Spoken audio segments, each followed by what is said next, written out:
Jake's heart raced as he stood outside Emily's apartment, a diamond ring burning a hole in his pocket. Tonight was supposed to be the night he proposed, until he overheard her cruel plan to reject him in front of everyone and laugh as he crumbled. What happens when a man's perfect moment turns into a public betrayal? Stick around for a story of heartbreak, cunning, and sweet, lawful revenge. Jake's sneakers squeaked against the polished wood of his Miami apartment floor as he paced, the small velvet box in his hand feeling heavier than its size suggested. At 28, he built a solid life as a software engineer, but tonight was about something bigger, asking Emily, his girlfriend of 3 years, to spend forever with him. The thought sent a thrill through his chest, mixed with a flutter of nerves. He'd spent months planning this moment, and now, with the sun dipping below the horizon, it was time. Jake and Emily's story began at a crowded rooftop party in South Beach, where her laugh cut through the chatter like a beacon. They bonded over shared tacos and bad dance moves, their chemistry instant. Over 3 years, they carved out a life together, weekend hikes through the Everglades, late-night drives along Ocean Drive, and quiet evenings binge-watching sci-fi shows. Jake loved surprising her with small gestures, her favorite cold brew left on her desk, a handwritten note tucked into her bag. To him, Emily was home, her quick wit and warmth making every moment brighter. He'd known she was the one for a while now. Their relationship had weathered challenges, job hunts after college, family dramas, the chaos of moving in together. Through it all, Emily seemed to fit seamlessly into his world. She charmed his parents at their first Christmas together, trading jokes with his dad over eggnog. Jake, in turn, grew close to her family, joining her brother for pickup basketball and earning her mom's approval with his polite, steady presence. These connections felt like the foundation of something permanent, a future with kids and a house of their own.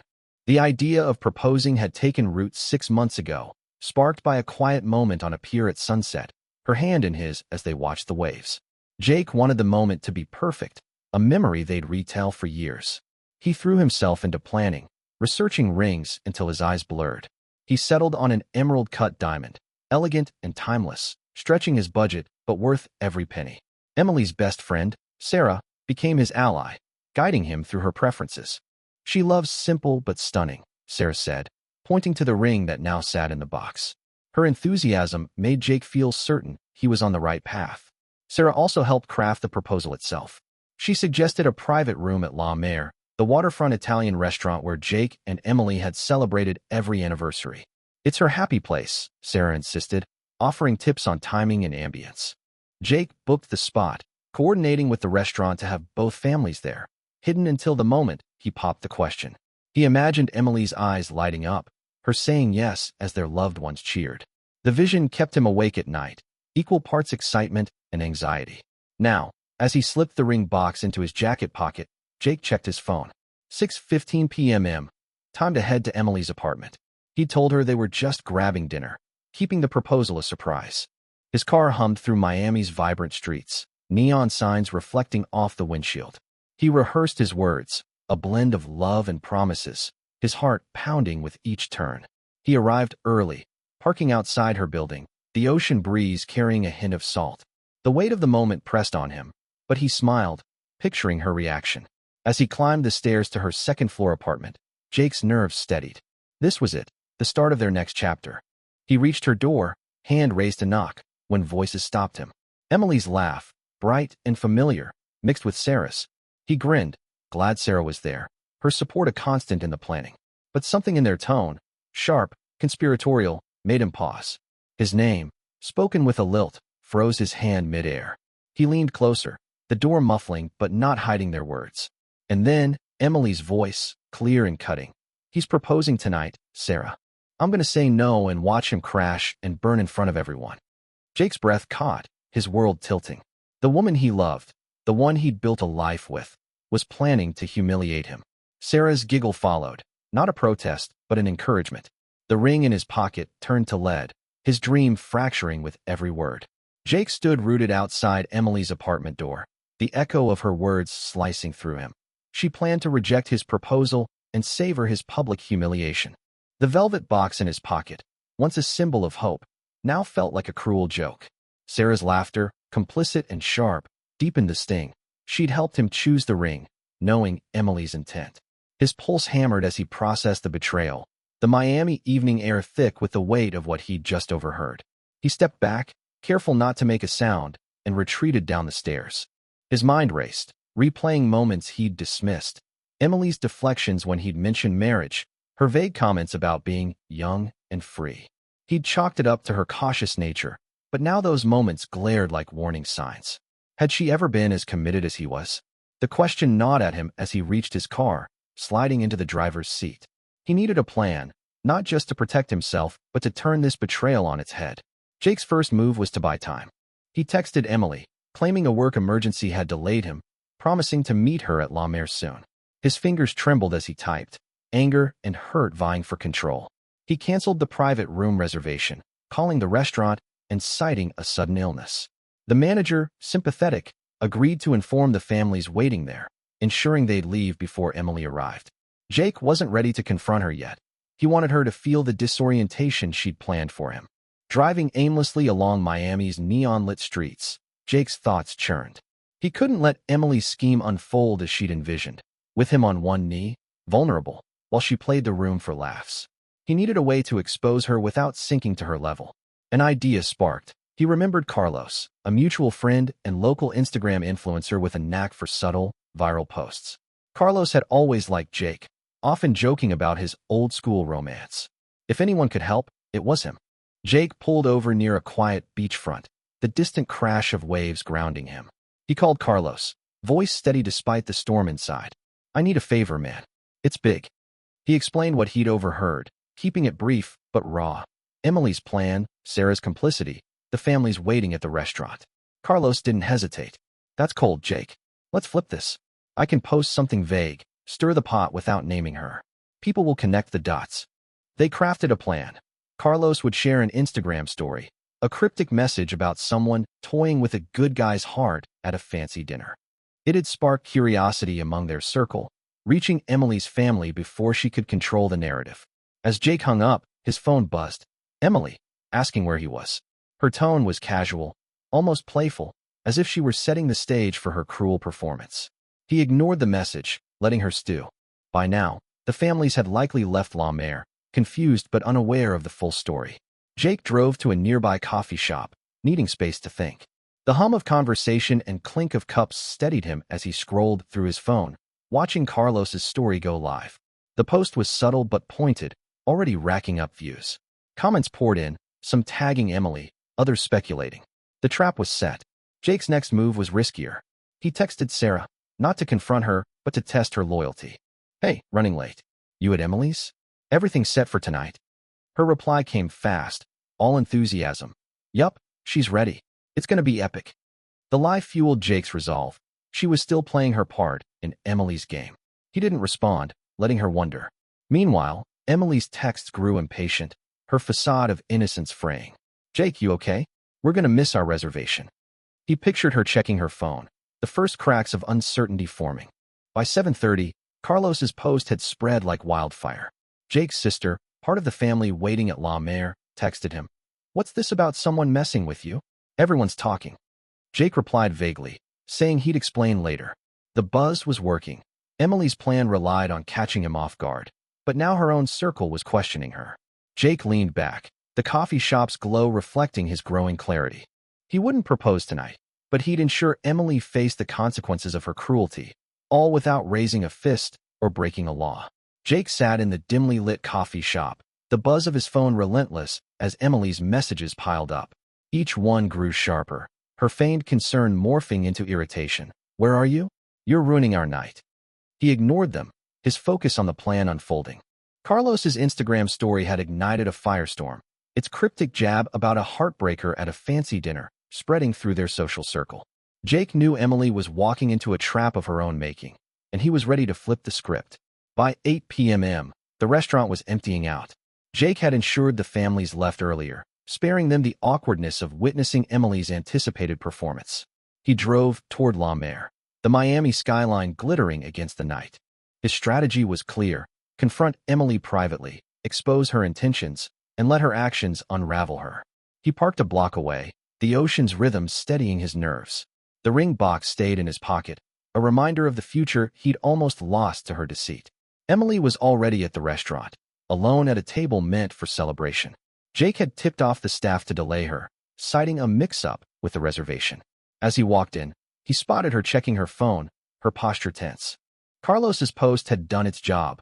Her family and friends were texting her, asking pointed questions about the good guy she was supposedly toying with.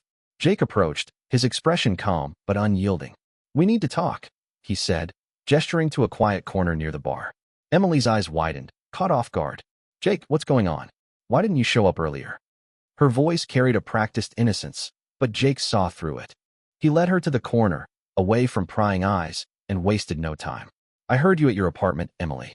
You and Sarah, laughing about how you'd reject me tonight, make me beg in front of everyone." Her face froze, the mask slipping for a split second before she tried to recover. "What? No, you misheard. I'd never." "Don't." Jake cut in, his tone firm but controlled. "You said you'd watch me crash and burn. Sarah egged you on. I trusted her to help plan this, and you both played me." He pulled out his phone, showing her Carlos's story, now flooded with comments speculating about her. "Your friends are already asking questions. Your family's confused. You wanted a show? You're getting one, just not the one you planned." Emily's hands fidgeted, her confidence crumbling as she realized her scheme was backfiring. She stammered, pivoting to deflection. "It was a joke, Jake. I was just venting to Sarah. You know how we talk." But her words rang hollow, and Jake wasn't buying it. "A joke doesn't sound like that," he said. "You planned to humiliate me, and Sarah helped you set it up. I heard every word." He stepped back, letting the weight of his knowledge sink in. Emily's phone buzzed again. Another message, likely from her brother, who'd seen the post and was piecing things together. The restaurant's hum seemed to amplify her isolation. Jake's next move was calculated. He'd already texted his sister to share a vague update with their families. Proposals off. Found out something about Emily. The message was spreading, and Emily's carefully curated image was cracking. She tried one last plea, her voice softer now. "Jake, let's talk this out. I didn't mean to hurt you." But Jake shook his head. "You don't get to rewrite this. You made your choice." He turned to leave, pausing only to add, "Your family deserves to know who you really are." As he walked out, Emily's phone lit up with a call from her mother. Jake didn't look back, but he could imagine her scrambling to explain, her plan unraveling as her loved ones questioned her motives. Carlos texted him, "Post is blowing up. People are calling her out." Jake felt no thrill in her downfall, only a quiet resolve. He'd protected himself, exposed her without malice, and kept his dignity intact. The night air hit him as he stepped outside, the weight of the ring lighter now. He wasn't broken, he was free. Jake drove away from La Mer, the Miami skyline fading in his rearview mirror as he navigated the city's pulsing streets. The confrontation with Emily had left him drained but resolute, the sting of her betrayal dulled by the clarity of his actions. He'd dismantled her plan without stooping to cruelty, letting her own choices expose her. His phone vibrated with notifications, friends and family reacting to the night's unraveling, but he silenced it, needing space to process.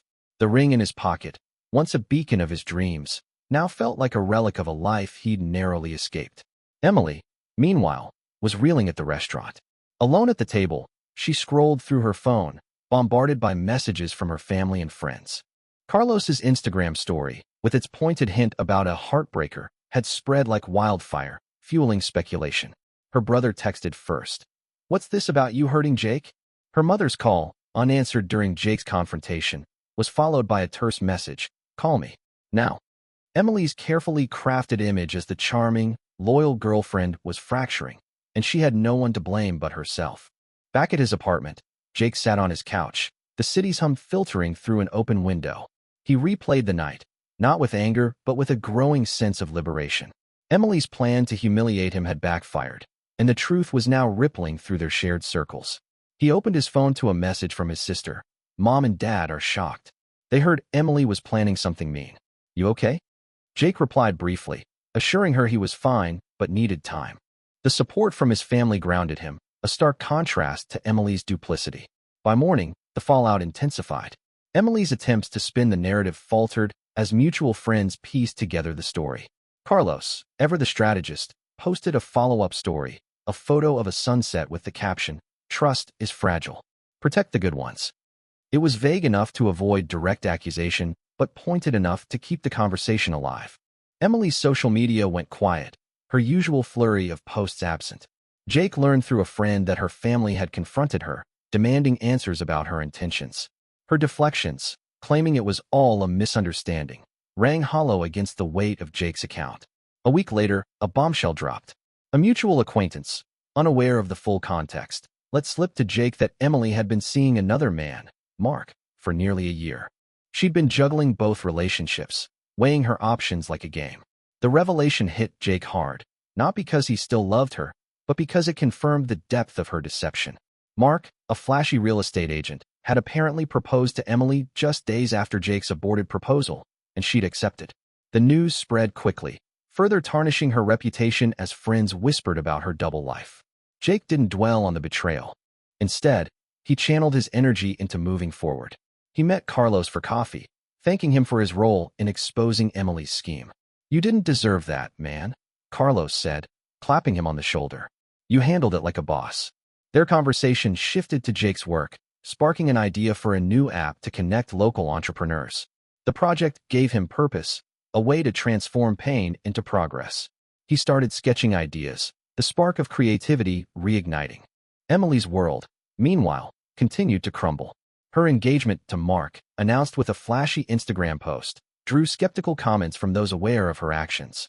Friends who'd once admired her now distanced themselves, wary of her manipulative streak. Her family, especially her brother, felt betrayed by her secrecy, their trust eroded. Jake heard through the grapevine that Emily and Mark's relationship was already fraying, marked by arguments and mutual distrust. Her plan to play two men had backfired, leaving her isolated and exposed. Jake refused to gloat. He donated the engagement ring to a local charity auction, its sale funding a community youth program. The act felt like a release, a way to close the chapter without bitterness. As he walked along South Beach, the ocean's rhythm steadying him, Jake felt a quiet strength. Emily's betrayal had tested him, but he'd emerged intact, his integrity unshaken. The fallout wasn't his victory, it was her consequence, a mirror reflecting her choices. Jake stood on the sun-warmed sand of South Beach, the Atlantic's waves crashing in a steady cadence. A year had passed since the night he'd walked away from Emily's betrayal, and the memory, once sharp, had softened into a lesson carved deep.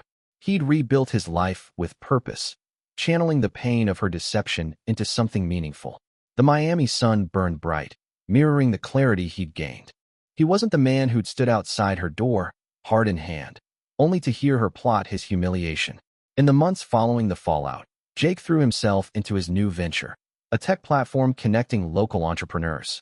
The app, dubbed ConnectSphere, was gaining traction, with small businesses in Miami using it to collaborate and grow. Jake mentored young coders, sharing his expertise at community workshops. The work filled him with a sense of contribution, a stark contrast to the emptiness Emily's actions had briefly left. He also picked up surfing, the ocean's challenge teaching him to balance risk and resilience. Each wave ridden felt like a small triumph, proof he could navigate life's unpredictability. His personal life flourished too. Jake reconnected with old friends, hosting game nights and joining a local running club. He valued authenticity now, choosing company who shared his commitment to honesty. His family, especially his sister, became his anchor, their support unwavering through the ordeal. When he shared his story on a local podcast, Miami Voices, listeners flooded the comments with empathy, praising his restraint and dignity. The episode trended, sparking discussions about trust in relationships. Jake didn't seek the spotlight, but he hoped his experience would inspire others to heed their instincts. Emily's life, meanwhile, had unraveled further. Her engagement to Mark, the man she'd secretly dated alongside Jake, collapsed within 3 months. Friends whispered about heated arguments, accusations of infidelity, and a bitter split that played out on social media. Emily's posts, once polished and frequent, dwindled to nothing.